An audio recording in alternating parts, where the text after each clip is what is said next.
Hey guys, good morning. It is May 13th, 2022, and we are in chapter 29. We're in Genesis chapter 29. Sorry.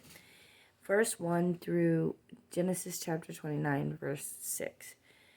And there's two subtitles, I guess, or maybe a name of the chapter and a subtitle. I don't know, but I'm going to read them both. It's Jacob and Padam Aram. I know I always say that wrong. I'm sorry. And Jacob meets Rachel and Laban. Starting in verse 1. Then Jacob hurried on, finally arriving in the land of the east. He saw a well in the distance. 3 flocks of sheep and goats lay in the open field beside it, waiting to be watered. But a heavy stone covered the mouth of the well. It was a custom there to wait for all the flocks to arrive before removing the stone and watering the animals. Afterwards, the stone would be placed back on the mouth of the well. Jacob went over to the shepherds and asked, "Where are you from, my friends?" "We are from Haram," they answered. "Do you know a man there named Laban, the grandson of Nahor?" he asked. "Yes, we do," they replied. Is he doing well?" Jacob asked. "Yes, he is well," they answered. "Look, here comes his daughter Rachel with the flocks now." So there's a setup here. There's a couple of things. Jacob knows the custom of this place. And I don't quite understand why they put the rock on the well. Maybe to not get the water contaminated for the animals. But we see here that Jacob is saying, okay, I understand what you're doing. And he's saying that he wants to know if the person he's about to meet is still there. I mean, think about this. There's no real cities the way we have them now. There's no real technology. There is no technology. There's no way of knowing whether a person is still alive or a person is still where they said they're going to be. A lot of people in this time are nomads. So they roam. They don't really stay in the same place. So Jacob wanted to know if the person he's going to go see is still there. And he asked if he's well. So is he still alive? Now think about it. If this person that we're talking about, Laban, was the uncle of Isaac. I mean, not Isaac, but Rebecca, the brother of Rebecca. And so Rebecca is old now. Isaac is very old now. And so I'm concluding that Laban, is Rebecca's older brother. Because of the way the text was talking, that Isaac's servant, Abraham's servant, was speaking to him directly about Rebecca. So we know if they're old, he's older. So when Jacob asks, is he well? He's asking, is he still alive? And when the shepherds say, oh yeah, oh don't worry, he's completely fine, that's his daughter over there. She's bringing more animals to be watered.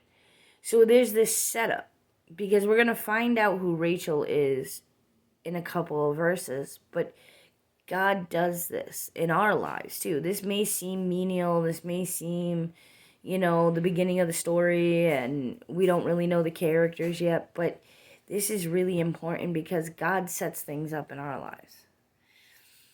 He takes things away, he adds things, he makes sure that when we are in that moment, we are, number one, learning something, but number two, we are getting prepared for whatever it is that he has planned for us. He's a good father. He's not going to just drop us in the middle of nowhere and say, okay, deal. No, he's going to allow us to ask questions. He's going to allow us to learn what we need to learn.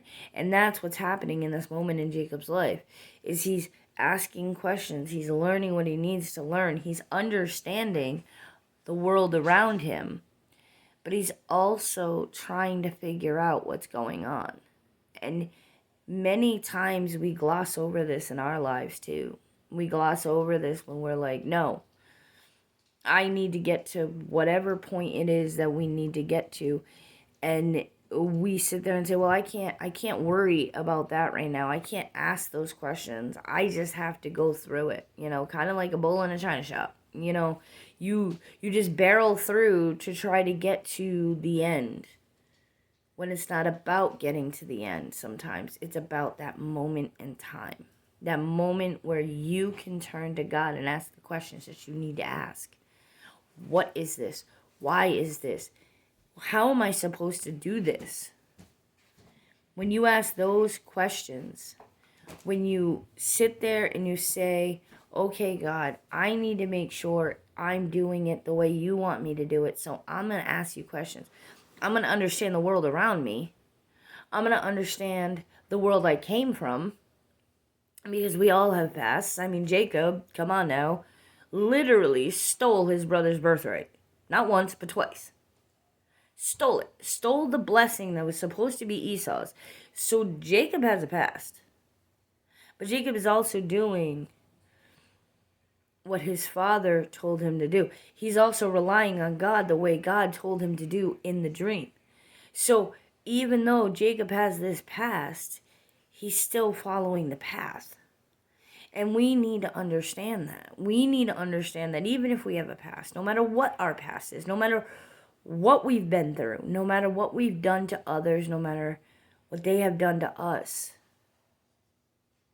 we need to understand that God still has a plan. God hasn't turned his back and said, well, you crossed that line.